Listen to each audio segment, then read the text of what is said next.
Irem as crianças da sala, olha quem tá aqui de novo, eu, meu amigo Marco Antônio de Viveiros, e uma revista, eu diria, imprópria para menores. Deixa eu ver. Poxa, ó, esconde, senão o YouTube não vai gostar de que a gente mostra isso aqui. É uma mulher desnuda. Ué, mas eles estão mostrando o quê? Uma revista de mulheres se amostrando? Não, é outro tipo de sacanagem. Na verdade, isso aqui é uma sacanagem. Essa revista aqui é uma revista de sacanagem, né? Essa revista aqui é uma revista de sacanagem, pura. Só quem que foi sacaneado aqui, ó? Foi ele. Revista Isto É. Para começar a conversa, antes de mais nada, sejam bem-vindos a mais um vídeo do canal Alexandre Paiva.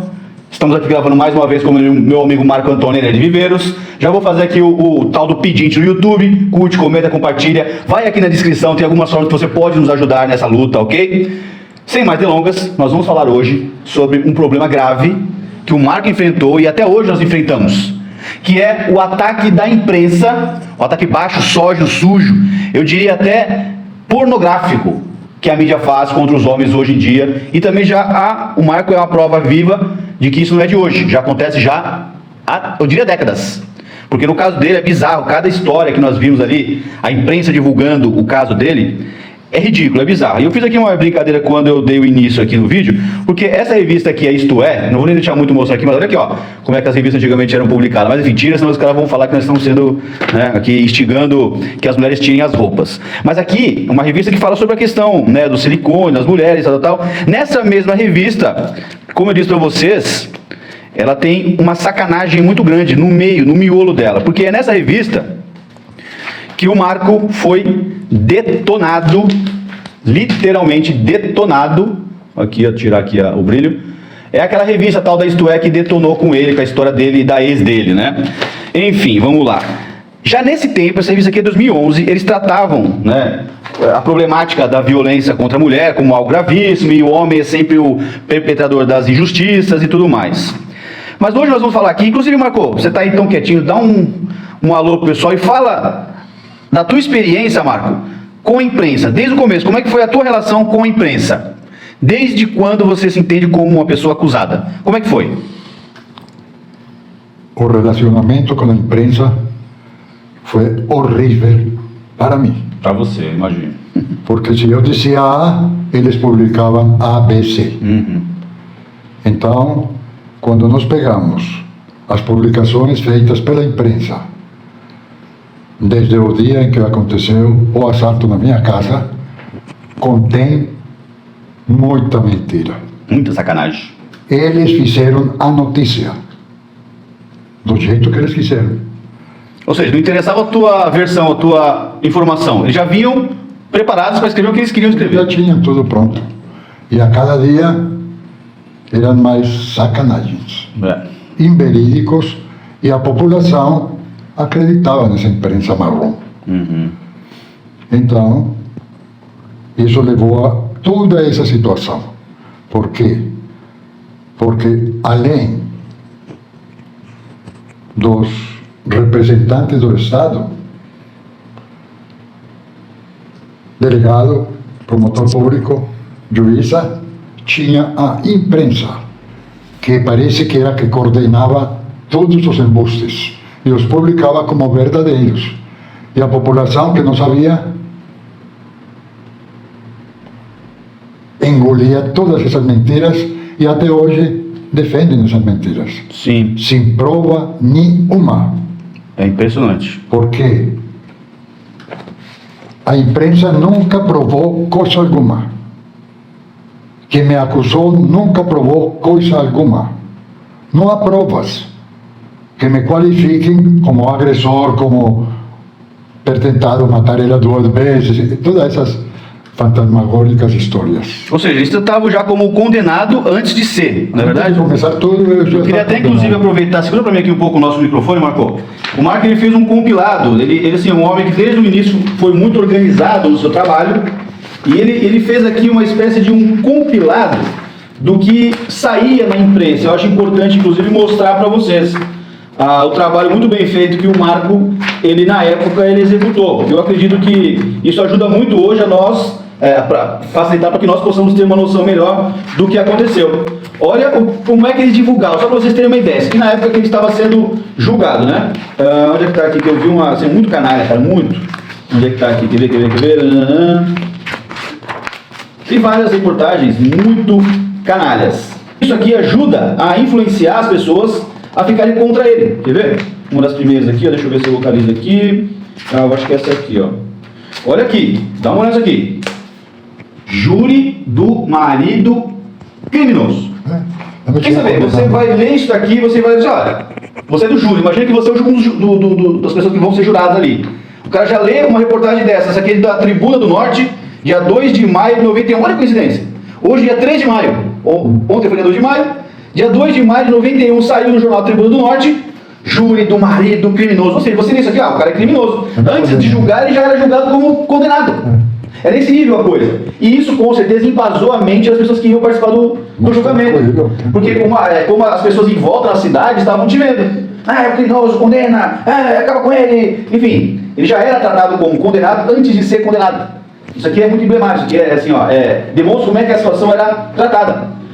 Eu vi aqui que, por exemplo, numa ocasião durante o júri, ele chorou ali, realmente, porque você, quando é injustiçado, você sente a dor, é dolorido. Aí a Tribuna do Ceará coloca aqui, ó, aí uma foto dele ali chorando aos prantos, né, aqui, ó, ele aqui com a mão no rosto, e aí escreve embaixo: o choro do réu era uma farsa.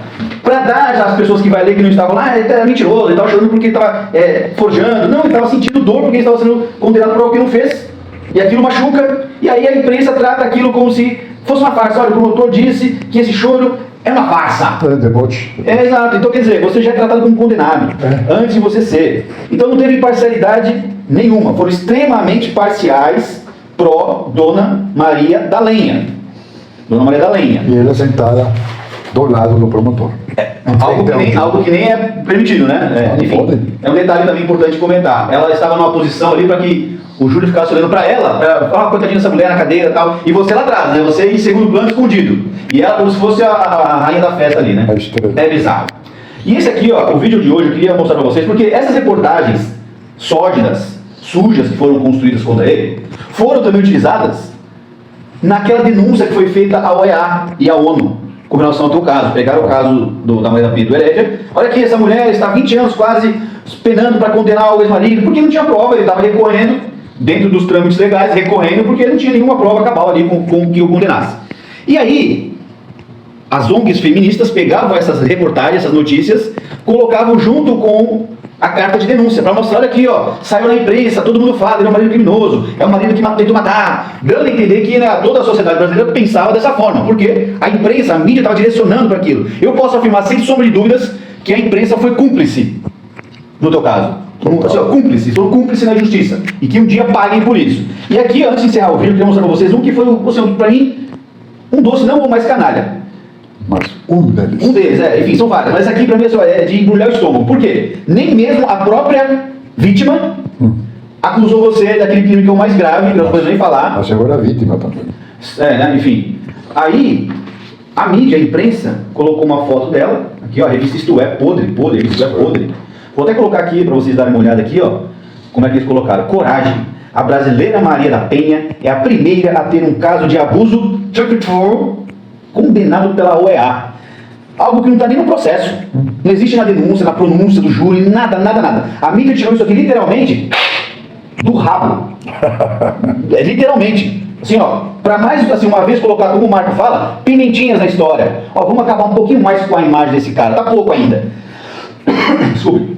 Ele tentou dar um tiro, ele tentou eletrocutar, ele também praticou aquele crime mais grave dos possíveis que tem, que gera uma impulso na sociedade. Tiraram não sei de onde, quer dizer, sabemos, né? Do rabo. E mandaram isso aqui também, junto essa informação, junto para a OEA e para a ONU. Lá na gringa, eles falaram que condenaram ele, receberam essas informações aqui a mais, inclusive também, de que ele também teria praticado esse outro crime, sendo que nem a própria chegou a acusar. Ou seja, a imprensa, ela é cúmplice.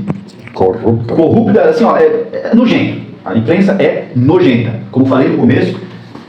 E principalmente essa revista aqui, Isto É.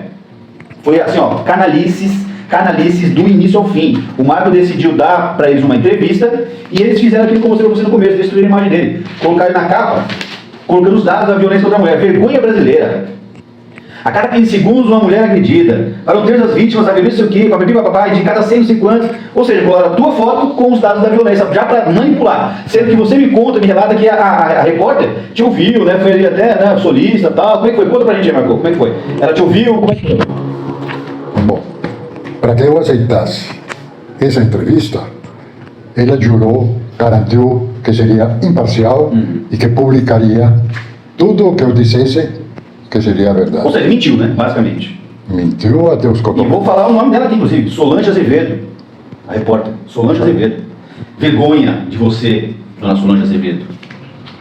Que caminhou na linha daquela outra que disse que eu tinha cometido abuso sexual. Sem provas. Então, esta mulher aqui, Solange, que jurou que seria imparcial, correta e tal, eu acreditei nela. Foi meu erro. Mais uma vez foi esfaqueado. Esfaqueado pelas costas. Inclusive foi depois dessa que você decidiu também não mais dar entrevista, porque você viu que estavam querendo a tua cabeça só, né? Certo, porque ela me disse que tinha que viajar urgente. Tinha passado uns 4 dias filmando, batendo fotos, etc. Tinha que ir urgente para a empresa, para Rio. Mas eu a ouvi combinando a ida para Fortaleza. Então ela saiu de lá e foi para Fortaleza. Ué, em tese, só interrompendo, não tem nenhum problema, porque vamos supor, se ela fosse imparcial mesmo, ela, ó, vou ouvir o Marco aqui na cidade dele, nós vamos relatar onde que o Marco vive, e depois vou para Fortaleza para ouvir a outra parte, que é a Maria da Bem, mas ela que mora em mentiu. Fortaleza, mentiu, enfim. Então, o senhor que fazia a função de gravar, todo aquele apoio, O fotógrafo, né? Não. o nome dele? Eu não me lembro mais. Tan pronto viene na minha Mas memória. ele parece um cara correto. É uma pessoa correta que trabalha na época Sim. para a revista Isto É como fotógrafo, dava todo o apoio técnico. Então ele gravou tudo, etc. Esteve sempre em cima. Ele testemunha do que eu falei e do que eu não falei. Então ele me visitou um dia depois de ela ter ido embora, chocado, estava bravo. Me levou 3 revistas que foram autorizadas pela empresa para que ele entregasse Essa para aqui é mim. uma delas, das que você recebeu dele. né? Mas ele estava bravo e ele não acreditava no que estava escrito na revista. Ou seja, ele testemunhou o que você falou e leu o contrário da revista. Exatamente. E ele me falou: é muita sujeira que fizeram com o senhor. Estava indignado. Mas, na situação dele, ele não podia manifestar nada porque ia perder o emprego dele. Muito bem. Dia depois, eu comecei a ser agredido na rua, porque o povo desse bairro Reconheceu. conheceu a revista e me reconheceu. Então, eu tive que ir embora. Mas te agrediram como verbalmente, fisicamente? Como é que foi essa situação aí? Em todo sentido. Mulheres iam a bater em mim. Avançava e você Avançava. E eu o único que fazia era dar a volta e mudar de endereço, mudar, caminhar para Você outro correu lado. risco de vida, inclusive. Você correu risco de vida, inclusive, né? Ah, então Espero que o áudio tenha ficado bom, que o áudio estava na mão dele aqui. Ó. eu tive que trocar de bairro. Aquele aluno Salomão, que foi que me conseguiu essa pousada, quando me encontrou dormindo na rodoviária, me ajudou novamente para eu conseguir algum lugar onde viver. E foi quando algumas pessoas da universidade, da UNP, me aconselharam que me aposentasse. Pra não ficar mais circulando ali. Por idade. Então, por idade, a aposentadoria é pequena. Porque eu não conseguia emprego. Quando alguém me chamava, alguma universidade, alguma empresa, dias depois, era cancelado tudo. Por quê? Porque os jornais, porque as pessoas de Fortaleza, etc., espalhavam a notícia e eu ia de emprego em emprego. Ou seja, destruiu a tua vida, a tua imagem pública ficou completamente destruída, né? E você perdeu a oportunidade de trabalho, de renda, de futuro, teve que se aposentar com um salário reduzido. Ou seja, a mentira destruiu a tua vida e, como eu falei, a imprensa é cúmplice disso tudo, hein? Mais demais. Né? E eu me dediquei, então, a publicar a verdade e concluir os livros que tinha iniciado na prisão. Aqui em cima, aqui, né, são os livros que o Marcos escreveu ali, ó. A Verdade Não Contada, o Extermínio, A Vida de Mentiras, A Voz, Por uma Questão de Justiça, A Missão de um Guerreiro, Então o Marco escreveu vários livros contando a história, para que as pessoas entendessem, e infelizmente pouquíssimas pessoas tiveram acesso. Hoje, felizmente, né, Marco? Felizmente, graças à internet, vocês do canal aqui que nos ajudaram, divulgando, né, enviando vídeo, compartilhando. O importante de vocês participarem, de vocês se engajarem, porque a gente consegue mudar uma sociedade dessa forma, a comunicação, enviando para as pessoas, que foi o que a imprensa fez, comunicando a mentira, mudaram toda uma história, mudaram toda uma sociedade, criaram uma lei que está prejudicando um monte de homem hoje, né? E a imprensa é cúmplice, né? Eu quero deixar aqui bem claro, mas uma cúmplice a minha visão. Bem atuante. Sim, inclusive na revista que Isto É, você vê aqui em cima, aqui, ó, encontramos o homem que virou o símbolo da violência contra a mulher. Nem vou mostrar para debaixo, né? Porque, ó, né, fica meio pornográfico. Se bem que o meio, como eu falei, já é bem pornográfico, né? A mentira atrás de mentira, mas essa de que você também abusou dela, além de, né, psicologicamente, como ela fala hoje, até, olha só, ela mesma diz hoje que as minhas violências não eram físicas, eram psicológicas. Ainda menos a violência, no caso, textual, menos ainda, ou seja, nunca existiu. Mas a imprensa, canalha, vendeu essa informação. O vídeo de hoje é só para registrar essa nossa opinião com relação à imprensa, apresentar aqui de que a nossa visão de que eles são cúmplices, e também pedir a você que nos segue, que nos acompanha, para que compartilhe o vídeo e essas informações. E, se possível, entre nas redes sociais de jornalistas, de pessoas que ainda se dedicam a fazer um jornalismo correto, que são pouquíssimos, né? Que dão aquela oportunidade para que as duas partes falem, e você aí que está do outro lado, tire as conclusões que achar que é devido diante daquilo que você recebe de informação. Não o que a mídia manipula e esconde. Eles manipulam a informação, esconde a visão da outra pessoa, para que aquela versão deles vire a versão oficial, a verdade, a única. A verdade. É bizarro. Então, marquem todos que vocês conhecem aí da imprensa, peça para que eles, né, revejam a postura, finalmente ouçam o Marco. Nós publicamos aqui, né, essa semana o vídeo da tua entrevista com a Leida Nagli, uma jornalista correta, né, que também já está sendo atacada por outras jornalistas aí, militantes daquela revista UOL, por exemplo, a revista Universa, que é desse tipo de gente que não se conforma em ouvir os dois lados. Esse é o jornalista militante que tem aos montes hoje das redações. Mas eu acredito que isso vai mudar, talvez não seja tão já, porque as pessoas já perceberam isso. E muitas pessoas de bem estão dizendo o seguinte: olha, eu também vou virar um jornalista para fazer o correto, para mostrar como é que se faz jornalismo. Eu acredito que nas próximas gerações nós teremos aí uma leva melhor de jornalista, melhor do que essas daqui que fizeram essas atrocidades com você aqui. Pessoal, o vídeo de hoje é esse, mais um vídeo que nós queremos fazer aqui para mostrar para vocês como foi construída a imagem pública dele, e que hoje nós estamos nesse trabalho para desmontar toda essa farsa, apresentando a verdade, as informações, para que você aí tire. E aí não vou nem dizer verdade, porque é o que nós acreditamos. Ele sabe, ele estava lá, ele sabe que é verdade ou mentira. Eu acredito nele, baseado em tudo que eu ouvi dele e tudo que eu ouvi do outro lado. Porque eu não teria a mesma visão, Marcos, se eu não tivesse ouvido as entrevistas dela. Não, é mais. As coisas que eu digo são provadas. Exato. Não é papo furado. Eu consegui ver você apresentando ali as questões todas. Ela não, só joga pro ar e deixa. Então, a importância de você ouvir os dois lados. Nunca julgue sem antes saber da história, né? Porque, inclusive, tem uma frase que dizem: existe uma versão, a outra versão e a verdade. Porque cada um às vezes fala, puxa um pouco para si, a sardinha abrasa pro teu peixe. E aí é o seguinte: você no meio vai começar a ouvir um, ouvir outro, e você vai ver e vai chegar no mais próximo ali da verdade. E a verdade, a conclusão que eu cheguei é de que o Marco é inocente. Por isso eu estou trabalhando, por isso que esse canal existe, né? Fui o primeiro aqui que deu esse espaço e que felizmente está dando frutos. Começamos ontem, fomos dar uma entrevista para um canal de TV, que inclusive acho que vai ser o primeiro também, né? Só que é uma TV local, né, de pequeno alcance, mas com a tua ajuda nós vamos chegar em canais maiores, em redes maiores, você marcando, mandando vídeo para as pessoas, para esses jornalistas, pedindo para que eles deem espaço para que o Marco Antônio Heredia Viveiros conte o que de fato aconteceu. Para que você não tenha que ficar se baseando nessas revistinhas, nessas reportagens mentirosas que hoje existem aos mundos. Ok? O vídeo de hoje é esse. Curte, comenta, compartilha. Novamente, vá aqui na descrição, tem algumas formas que você pode fazer para nos ajudar. Inclusive comprando os livros dele. Vá lá no site Clube de Autores e compre e adquira os livros para que você tenha em mãos as informações e possa compartilhar. Um abraço.